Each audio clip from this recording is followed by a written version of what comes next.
आज हम ये समझेंगे कि प्रोप्राइटरशिप या सोल प्रोप्राइटरशिप क्या होती है। अगर आप देखें जो बिजनेस करने के तरीके हैं वो 6 तरीके हैं बिजनेस करने के, यानी मैं बिजनेस फॉर्म्स की बात कर रहा हूँ। वो 6 बिजनेस फॉर्म्स हैं। एक है प्रोप्राइटरशिप, एक है पार्टनरशिप, फिर है कंपनी, फिर एलएलपी, फिर एचयूएफ, फिर कोऑपरेटिव सोसाइटी।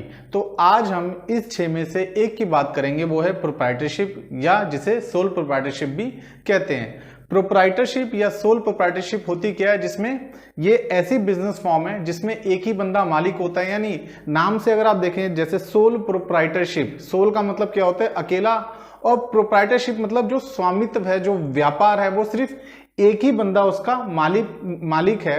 तो सोल प्रोप्राइटरशिप का मतलब जहां पे वो बिजनेस जहां पे एक ही बंदा मालिक होता है, यानी 100% प्रॉफिट लॉस एक ही बंदे का है, वो क्या कहलाती है, सोल प्रोप्राइटरशिप या प्रोप्राइटरशिप। अगर आप देखें एग्जाम्पल के तौर पे आपको बतेरे एग्जाम्पल मिल जाएंगे प्रोप्राइटरशिप के, जैसे जहां से आप राशन का सामान लेते हैं, अपना आटा, दाल, चावल, चीनी आदि जहां से लेते हैं, वो क्या है, जो जिस दुकान से आप लेते हैं वो क्या है, प्रोप्राइटरशिप है। और जो उसका मालिक है वो क्या कहलाता है, प्रोप्राइटर, यानी जो उसका अकेला मालिक है, सोल ऑनर है, वो क्या कहलाता है, प्रोप्राइटर कहलाता है। ऐसे ही जहां से आप दूध लेते हैं, जहां से आप दही लेते हैं, ठीक है, जहां से आप फल ले रहे हैं, फल वाला, सब्जी वाला, टेलर, सैलून वाला, बुटीक, ब्यूटी पार्लर, केमिस्ट आदि, तो ये सब क्या है, सारा बिजनेस किस में कर रहे हैं, प्रोप्राइटरशिप फॉर्म में कर रहे हैं, जहां पे एक अकेला मालिक होता है। अब कई बार आपको ये लगता होगा कि प्रोप्राइटरशिप का इतना प्रचलित होने का कारण क्या है, क्यों?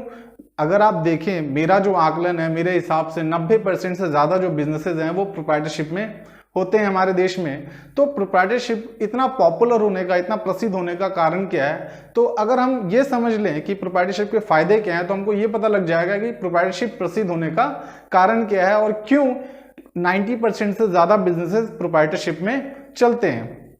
अगर फायदे की बात करें तो भाई, क्योंकि इस बिजनेस में, प्रोप्राइटरशिप में अकेला मालिक होता है, तो अकेला मालिक है, वो कोई भी डिसीजन बहुत जल्दी ले लेगा, यानी शीघ्र निर्णय ले सकता है। वो भाई कोई भी मान लीजिए प्रोडक्ट ऐड करना है या हटाना है, कोई सर्विस ऐड करनी है, हटानी है, तो इसमें क्या है, प्रोप्राइटरशिप में उसको किसी से कंसल्ट करने की, किसी से सलाह मशवरा करने की जरूरत नहीं है। अगर आप देखें पार्टनरशिप, जहां पे मान लीजिए 4 पार्टनर है, तो वहां पे क्या हुआ, कलेक्टिव डिसीजन आएगा, तो एक बंदा डिसीजन नहीं ले पाता है, वहां पे क्या है, फिर चारों से कंसल्ट करना पड़ेगा, सलाह मशवरा करना पड़ेगा, तब जाके डिसीजन आएगा। लेकिन प्रोप्राइटरशिप में तो उसके पास अकेला मालिक है, सारा बिजनेस उसके हाथ में, 100% ऑनरशिप उसके पास है, वही अकेला मालिक है, तो वो बहुत जल्दी डिसीजन ले लेता है, बहुत जल्दी निर्णय ले लेता है।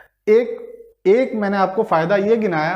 दूसरा फायदा ये है कि प्रोप्राइटरशिप को चालू करना बड़ा आसान होता है। मान लीजिए आपने आज सोचा कि मुझे कोई बिजनेस स्टार्ट करना है, तो आप आज से ही बिजनेस स्टार्ट कर सकते हैं। यानी इसमें जो कंप्लायंस बर्डन है सबसे कम है, कंप्लायंस बर्डन बहुत कम है। जैसे अगर आप कंपनी के तौर पे बिजनेस करना चाहते हैं, कंपनी बनवाना चाहते हैं, तो उसमें फिर कंप्लायंस आ जाती है, उसमें फिर आपको थोड़ा प्रोसेस जटिल हो जाता है।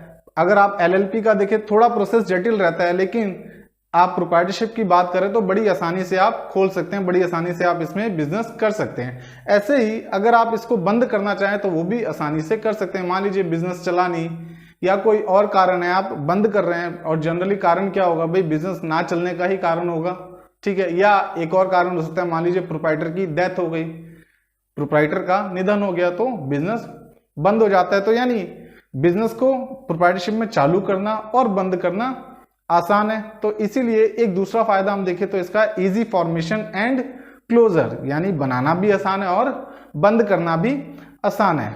तीसरा अगर आप फायदा देखें तो आप इनकम टैक्स के पर्सपेक्टिव से देखें, इनकम टैक्स के एंगल से देखें, तो अगर किसी प्रोप्राइटर का प्रॉफिट, मैं सिर्फ प्रॉफिट की बात कर रहा हूं भाई, बिजनेस है तो मैं सिर्फ अभी प्रॉफिट की बात कर रहा हूं, अगर प्रॉफिट 5 लाख तक होता है तो उस पे उसको कोई इनकम टैक्स देने की जरूरत नहीं है। और यही आप बात करें कंपनी की, एलएलपी की या पार्टनरशिप फर्म की, सीधा 30% 25% का इनको टैक्स लग जाता है। उसके बाद फिर इनके पास जो हेल्थ एंड एजुकेशन सेस है, वो भी 4% का जो टैक्स बनता है उस पर वो लगता है। तो अगर आप देखें 5 लाख तक का अगर प्रॉफिट है तो प्रोप्राइटर को कोई टैक्स नहीं देना है। लेकिन वहीं बात करें कंपनी एलएलपी की, तो फ्लैट रेट ऑफ टैक्स है।